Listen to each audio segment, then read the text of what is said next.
In today's video, we're going to take homegrown brown mustard seed and yellow mustard seed, show you how to make some of the most wonderful homemade mustards.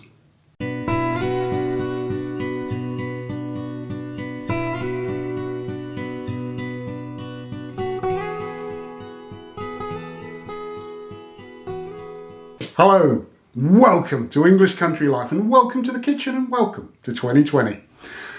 This is the second in a series of videos we're doing about making mustard at home. In the first, we showed you how we grow, thresh, winnow and prepare our own mustard seed right here. But you don't have to do that to make mustard. If you haven't got a garden or if you haven't got the time, you can buy black-brown mustard seed, it's the same variety, and yellow-white mustard seed, also the same variety, from lots of great shops. Lots of Indian shops sell it. You can get it online. You can even get it in supermarkets if you're lucky. The stuff is widely available. So if you don't have your own but you'd like to join in, just buy some mustard seed and everything we show today will work absolutely fine. So you've got your mustard seed. What else do you need to make mustard? Well, honestly, not much. At its most basic level, what you need to do is somehow grind your dry mustard seed into a very fine powder. Pestle and mortar's fine, coffee grinder's fine, anything that you've got to hand. It doesn't have to be complicated. You then dilute that powder to a paste of mustardy consistency with a liquid. And there's a variety of choices in the liquid, but at its most simple, water is absolutely fine. And that's it, you've got mustard. Today, we're going to show you 3 different approaches. I want to cover the classic English Coleman's type mustard. Show you how we make that. My favourite, wholegrain mustard. We'll do a very simple recipe for that. And because a lot of people like it, and there's nothing wrong with it, the American style, what is often known as French's in this country, the sort of ball game hot dog mustard. Bright yellow, slightly sweet, really rather nice. We're going to do a recipe for that as well.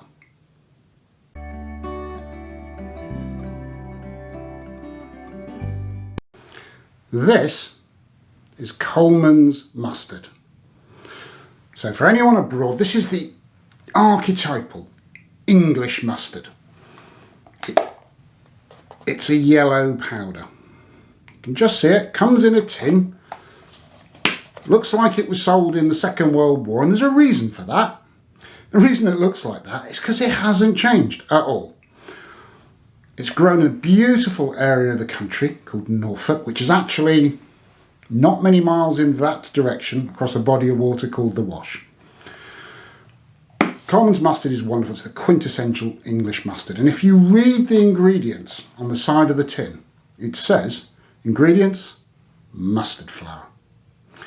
And it says, instructions for making it up. Make a little at a time because it changes its potency over time. And mix it with water. That's all you have to do.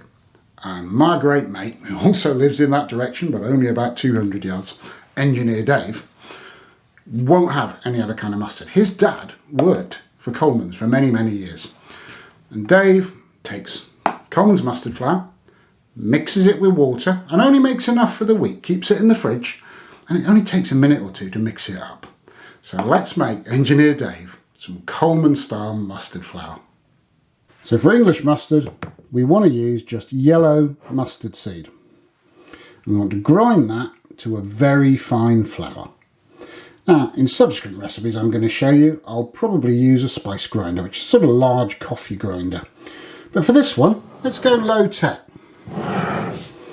We'll do it in a pestle and mortar.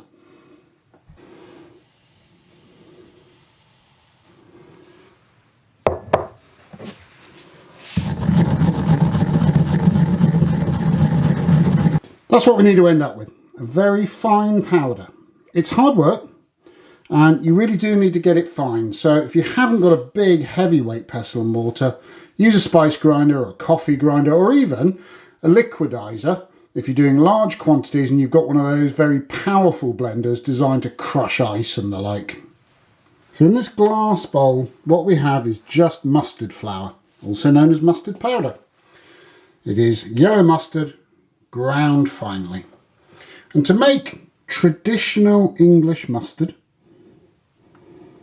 Just add a bit of water and stir. Now, it takes a while for the powder to absorb all of the water, and I would suggest start off with roughly equal quantities of powder and water, and do it a good bit in advance of you wanting it, because as I say, it'll take a few hours for the powder to soak up and absorb all of that liquid. That's what we've ended up with. You can see it's a thick paste. That's the way to describe it. And the great joy of mixing your own is if it's a bit runny, add a bit more mustard flour. If it's a bit dry and thick, add a drop more water and keep mixing till you get what you want. Honestly, it's edible in 10 minutes. Thickens up, but I think it improves, absorbs the last of the water over, as I say, up to about 12 hours. Look at the colour. It's quite a pale yellow. Now, if you buy ready-made mustard in jars, English mustard, or even more so the American hot dog mustard, it's a much more vivid yellow. And that's because other ingredients have been added. Mustard seed gets no yellower than that. Nothing wrong with adding the other ingredients, and we'll show you how to do it in a bit. Just pointing out that that is as basic a mustard as you can get. It's a hot mustard, it's fiery, it's delicious, with a proper English banger. So that is our most basic form of mustard. Mustard flour, made to a paste with water. It's wonderful. It's quite fiery because water does actually really bring out the mustard heat. Doesn't keep, because it's just a wet powder in effect. So don't make more than you need for a week, and try and keep it in a jar if you put it in the fridge, because it stops it drying up. It's great, but a lot of people don't want the inconvenience of mixing it up fresh each time. So if you don't want to, change the liquid. And then you can make jars that will last like you buy on the supermarket shelves. And you need to use a liquid that has a preservative value. Vinegar is great. Vinegar makes a lovely mustard, but it can be quite acid. I use half wine, alcohol is also a preservative, and half vinegar. Both our own, so our own elderflower wine and our own elderflower vinegar. There's plenty of other things that have a preservative effect. Sugar does. Heard of honey mustard? Well, the honey's acting as a preservative. Probably got a little bit of vinegar in there as well. Probably got maybe some half water, half vinegar, plus some honey. A little bit of salt. Salt has an antibacterial action as well. So you can see that lots of mustard recipes, as well as having things that are flavour enhancers, will have things that are preservatives. I'm going to show you how I make my favourite whole grain mustard. And what it is it's a paste made from yellow mustard flour, but with half wine, half vinegar, and then some black mustard seed that have been soaked overnight in vinegar to preserve them as well, mixed in. Let's take a look at that.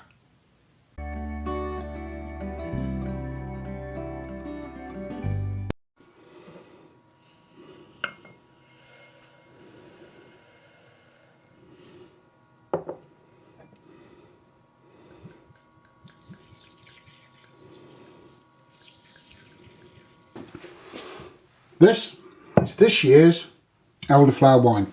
We did a video on it. Have a search if you're interested in how to make it. Don't worry if you don't make your own wine. Just keep a little bit of whatever is your favourite wine. I find for most mustards that a white wine works better than a red wine. You may not.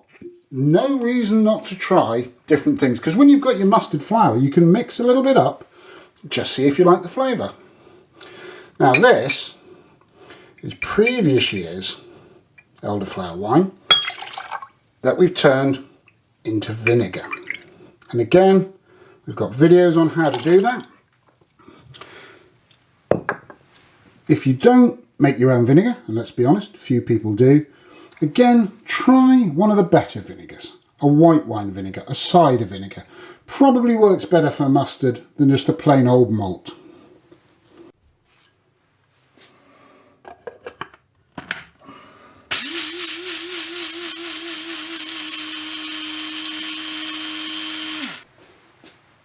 So this is our yellow mustard flour, and I'm going to use quite a bit because I want to make a decent sized jar of the whole grain mustard.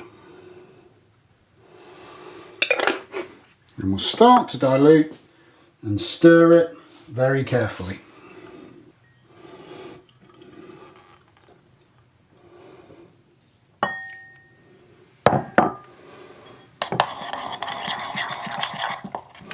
And you can see almost immediately it starts to form a paste. It will swell a bit, so you want it just slightly looser than you think you're going to need at the end. And as you can see, what you thought was a lot of powder suddenly doesn't look much in terms of a jar of mustard. So I'm going to add a bit more flour and a bit more vinegar and wine, and we'll make up enough for nearly a jar of mustard. This is what we've now got, a thick paste. If it becomes too thick, add a little bit more liquid. If it becomes too thin, add some more mustard flour, but that will keep. You can pack that in a jar, keep it on a shelf, doesn't need to be in the fridge. That'll last for years. I want a whole grain mustard. Last night we put some whole grains into soaking vinegar. Let's strain them off and add them. This then is our black mustard seed that has been soaking overnight in our elderflower vinegar. And all we need to do is strain off any excess. And we'll put some of those, as probably too much for one jar. But we'll put some in there, stir them in until we get the amount of whole grains in our mustard that we want.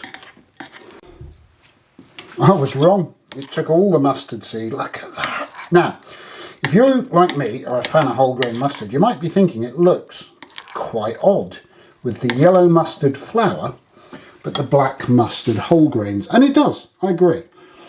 If you want a traditional darker whole grain, just make your mustard flour from black brown mustard seed rather than yellow. I like this because the combination of the mildness of the black mustard seed, the fire of the yellow, and then the subtle floral notes of the elderflower in both the wine and the vinegar give it a really unusual and tangy kick.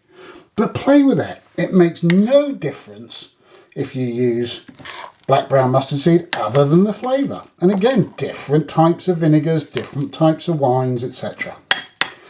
I'm going to pack that into a jar now. Look at that. Beautiful, fragrant, fiery, whole grain mustard. Very simple, easy to make, will last for years.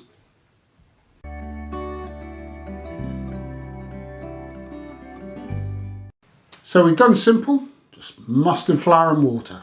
Lovely, fiery, authentic, doesn't last. And we've now shown how you can make a jar of mustard that'll keep. By substituting the water for a preservative liquid, you can add plenty of other things to any of these recipes. You can add honey, you can add whiskey, you can add herbs, you can add all sorts of stuff. Horseradish. If you really like your mustard fiery, try a bit of grated horseradish in there. Next, let's go for a classic. What I would call American style mustard, which I've heard called things like ball game mustard or hot dog mustard, that bright yellow vibrant stuff. Now this is a cooked mustard. A little bit more of a technique, not much. I'll put the recipe up at the end, but it contains turmeric, which gives it that vibrant yellow colour. A little bit of garlic powder, a little bit of sweet paprika, tiny bit of salt, just a few extra ingredients like that. What we need to do is combine those with some water, cook it to a nice smooth paste for about 30 minutes usually, and then whisk in some vinegar to give it some preservation, let it cool, pop it in a jar.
So that's given us a beautiful, vibrant yellow, really smooth mustard. Quite a mild finish, perfect on hot dogs, really nice. But you can use that technique on any mustard you like. I've cut the dry ingredients down in some water to a thick paste, then add some vinegar if you want to preserve it or just for the flavour.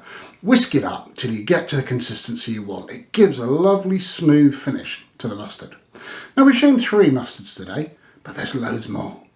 There's Grey Poupon, there's Dijon mustard, there's lots of others. And if you'd like to see some more recipes, please let us know in the comments down below. We love to hear from people and it makes such a difference to the channel. And while you're there, if you can spare us 5 seconds for a thumbs up, we'd be really grateful. But whatever you do, come back and see us soon. Take care.